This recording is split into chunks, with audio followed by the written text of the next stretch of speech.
So what is the top 5 defenders you guys could use as a beginner in Rainbow Six Siege?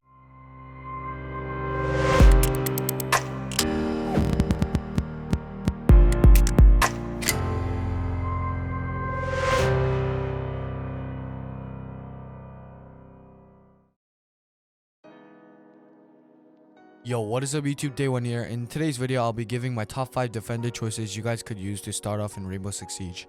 If you guys want to know each different timestamps, I'll be putting it down in the comments down below so you guys could check it out. So pretty much after I list my top 5 defenders, I'll be putting my reasoning into them right after. And I will also have 2 more honorable mentions, so make sure to watch until the end. If you guys happen to like this video, then hit that like button. If you want more of my content, then also make sure to hit that subscribe button as well as the bell icon. If you want to know more about Rainbow Six Siege, then make sure to leave your questions down in the comments below because I will be reading every single one of them, and so make sure to put it down in the comments below. All right, number 1 will be Rook, and oh shit. So number 1, it's Rook. His gadget is called the armor pack. Number 2 is right next to it, Kapkan. His gadget is entry denial device. Number 3, it's Jager. So Jager's gadget is active defense. Number 4, Frost. Frost uses a welcome mat, which is like a bear trap. And lastly, number 5, it's gonna be Mute, which is this guy, and his gadget is a signal disruptor. All right, so let's get into more detail about why I chose those 5 operators. So number 1 reason why I chose Rook as your number 1 operator is because his gun is good, everything about him is good, and his playstyle is also gonna be good for beginners because he's an anchor, which means he stays in sight instead of a roam. And the good thing about him is that no matter how ass you are at aiming or playing the game or doing anything, all you have to do is place down your gadget and you're pretty much just set. Just placing down one gadget just helps the entire team no matter what you do. So if we do go into Ubisoft's original website and go to Rook, I'll leave the link down in the description below as well for you guys to check out for your own.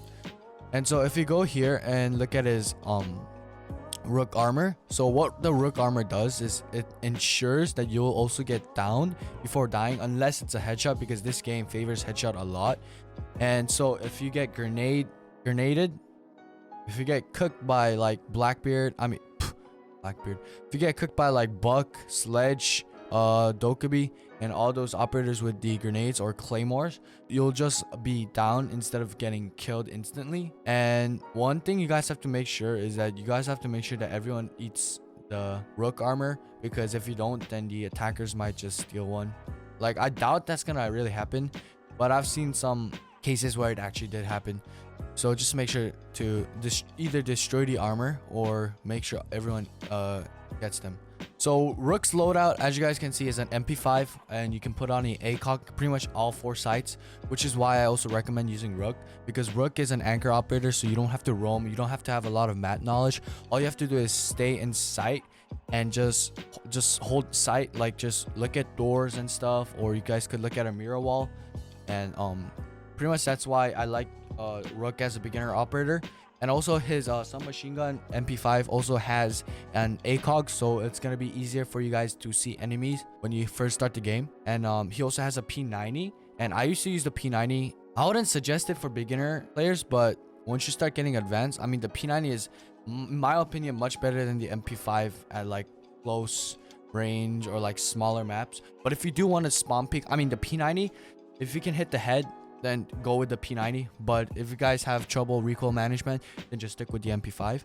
SGCQB, if you equip that, you're a troll. Okay, you're a troll. Secondary weapon, we got the P9 LFP 586. I would recommend P9 when you're a beginner, but if you want to be like Marley and do those one taps, go with the LFP 586. His gadget, his secondary gadgets, not primary, is barbed wire, impact grenades. So barbed wire is when it makes that fucking sound, and it annoys the hell out of attackers because they have to destroy it, and once they destroy it, their position is going to be known. Impact grenade is when you want to make rotational holes, or when you just want to impact someone when you down them. All right, so let's go to the next operator, which is going to be Kapkan. All right, so Kapkan, so let's start with the loadout this time. So Kapkan's loadout is pretty much 9x 19 VSN. He is the only operator, him and Tachanka, to have this unique gun from Russia. I think it's the Russian. Yep. And the shotgun is SASG 12. You can put a suppressor on it as well. You can put angle grip and vertical grip, but the submachine gun, I would recommend using it because the submachine gun has literally no recoil. So I would recommend using angle grip. And the cool thing about Kapkan's submachine gun is that it has 3 different optics, different than every single other operator. So you're gonna see what I mean. But pretty much like the sights you use for each gun is your preference. So I wouldn't suggest that one is good over the other. If you're like a CSGO player, the holographic might be good for you because it also has that T shape. If you're like me, I personally like the red dot better because it's easier to see the head. And pretty much the red dot for this submachine gun is the same as like holographic sight. For other operators, it has just one dot, really tiny one, not like the other operators where they have that huge ass dot in the middle. And a lot of people use his reflex sight because it looks the cleanest, but I don't like it because it's not symmetrical, and like I get this like trigger when I do see it, so I avoid reflex sight. His secondary weapon is PMM GS H18. I would recommend using the PMM. It has a cleaner sight and more damage, so pretty much 2-shot the enemy is gonna be down.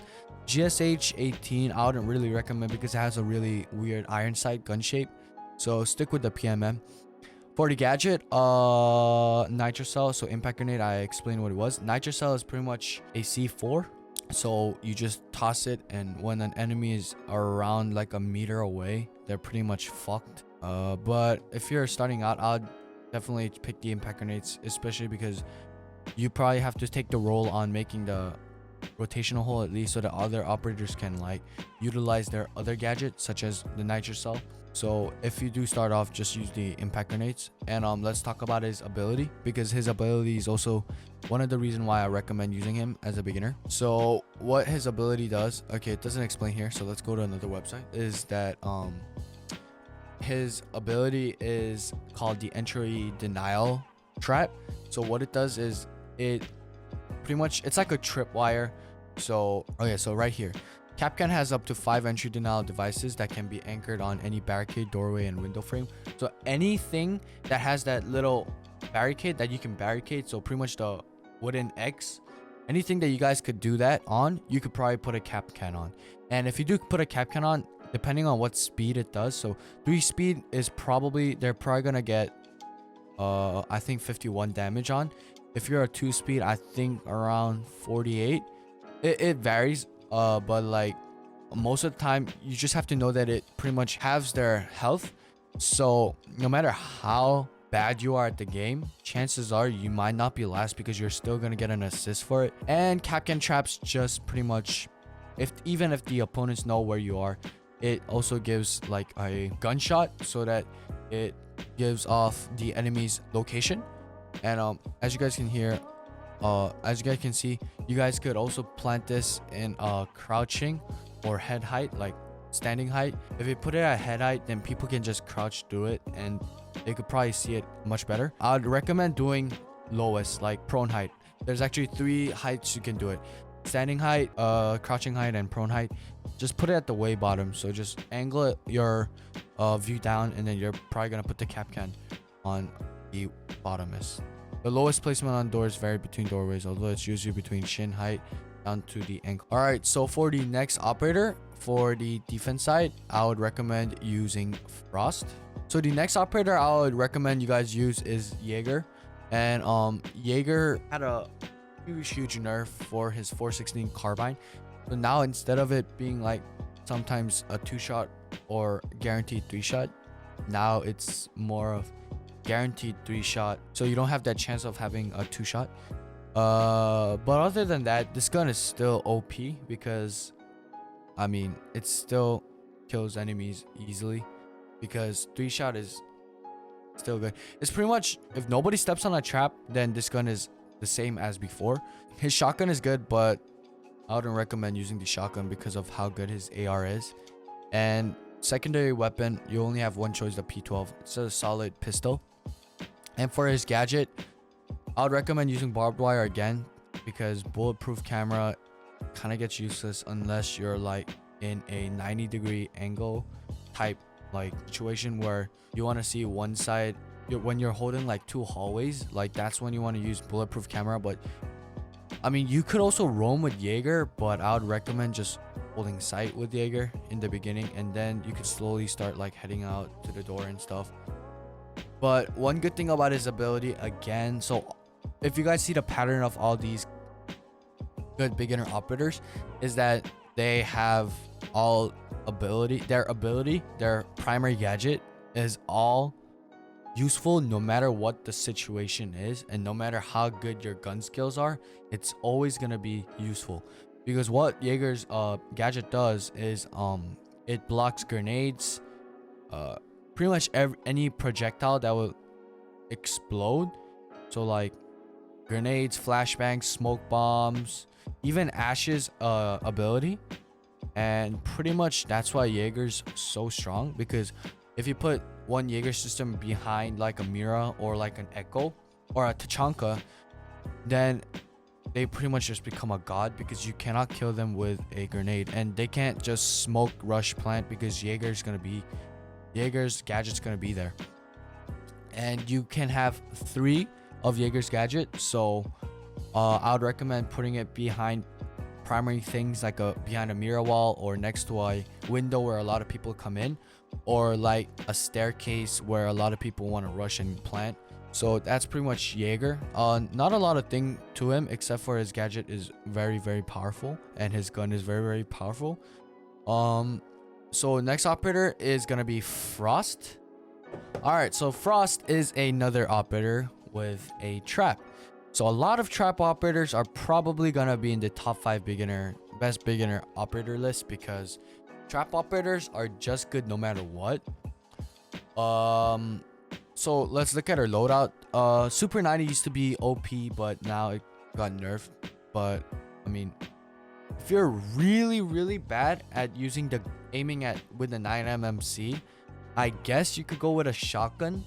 So that depends on how good your gun skills are. But the 9mmC one is a pretty solid gun with probably the easiest recoil management because of how slow the fire rate is, but the damage is pretty high. So if you just hit one shot, then it helps out the whole team a lot.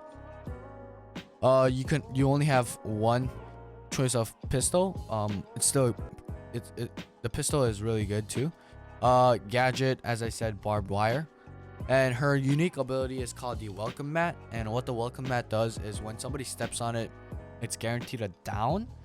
And even Finka can't raise you from this with her ability, which is why it's so strong. And welcome mats you usually want to put into places where people rush, or put it in where people vault over, because if they vault over and they don't shoot right below it, then they're pretty much just fucked. And the good thing about welcome mat too is that it also pins the enemy's location, because they have to shoot it when they're vaulting over or use an ability. Like, they have to break it no matter what. And when you break something, you make a sound unless they melee it. But even if they do melee it, the chances are pretty low, because they have to come in sight before they do anything about it. And sometimes the welcome mat, you just put it in random spots and it works better than places where they expect it. So welcome mat is just watch other YouTube videos about them discussing about welcome mats and good placements, and you'll learn quickly. So that is why I picked Frost as number 4. And last but not least, it's Mute. Mute's ability is very unique, and it might be a little hard, which is why I put him at the 5th position instead of further up, because his guns are probably best for beginners, because MP5K has no recoil. His secondary SMG11 pretty much has no recoil, but I'm pretty sure it has one of the highest damage per second. But it depends on what you use for Mute. So if somebody wants to use Mute for blocking out hatches, and they want to, if you guys want to do a Mute trick, which is like placing it down, placing it off, placing it down, depending on what their Thatcher does, then I would recommend, if you're trying to do that, then it's going to be pretty tough for you in the beginning. But if you're starting off and you're not in like the higher tiers like Plat, gold, high gold, I mean low gold, it still works. So I would say like gold 1 to and above. Unless you're that, I mean, if you're gold 1 and above, you wouldn't be watching this because that's not beginner anyways. So if you're playing in a beginner server, so like copper, silver, bronze, then just put mutes into any drone holes and you're pretty much just helping the team no matter what you do. And let's take a look at his loadout. His shotgun is loved by everyone because of how strong it is. So I would recommend using shotgun for him in the beginning. And as his secondary weapon, you guys could use the SMG11. But if you guys really cannot control the recoil, then you guys could just stick with the pistol and the MP5K. And for him, he has a bulletproof camera and a nitro cell. You guys could use his nitro cell for making a rotational hole, or if you really want to, you guys could also use the bulletproof camera, but this is personal preference. And yeah, those are the top 5 reasons of why I picked those 5 operators. And some honorable mentions I would want to give is to these 2 operators, which is Mira, Doc. So Mira is one of those operators where if you just know where to place the Mira wall, then no matter how ass you are at the game, you're helping the team just like Rook. Because what Mira wall does is anyone can use the gadget. So once you place it down, a Doc could just stay behind it. Anyone could stay behind it and you'll still help the team. That's why Mira is in my honorable mentions. And secondly is gonna be Doc. Now, the reason why I picked Rook over Doc is because Doc, the longer you stay alive, the better. Because what he does is that he heals people when they're down or when they're just low in HP. So if you're the first one to die, you really become useless. And the Doc Rook combo is also good because Rook guarantees a down, and when somebody's down and you use the Doc stim pistol on them, they revive 60 HP instead of Doc's original revive, which is 40 when they're just alive. So what I recommend is I would recommend resetting your teammate. So if they have like 1 HP, don't just give them a Doc, just shoot them in the foot. Or what's even better is when somebody, because sometimes Ubisoft kind of fucks it up by like just killing your teammate when you shoot them in the foot. So what I recommend is like if you have any operator that can throw, so like Legion can throw his two mines, Ella could throw his thing, Alibi could throw his thing. So like any operator that has a gadget where they can throw and not give a huge amount of damage, just let them throw it to an operator who is down, an operator who is like 1 HP, and Doc could just revive him to 60 HP right away. And so those are the 2 operators that I would give the honorable mentions to. I also want to know your top 5 beginner operators for defense because, as I said, everyone has a different idea and everyone has a different opinion. So just tell me why and what your top 5 operators for beginners are. And yeah, if you guys do that, you guys could also help out the community as well. And thank you guys for watching, and I'll see you in the next one.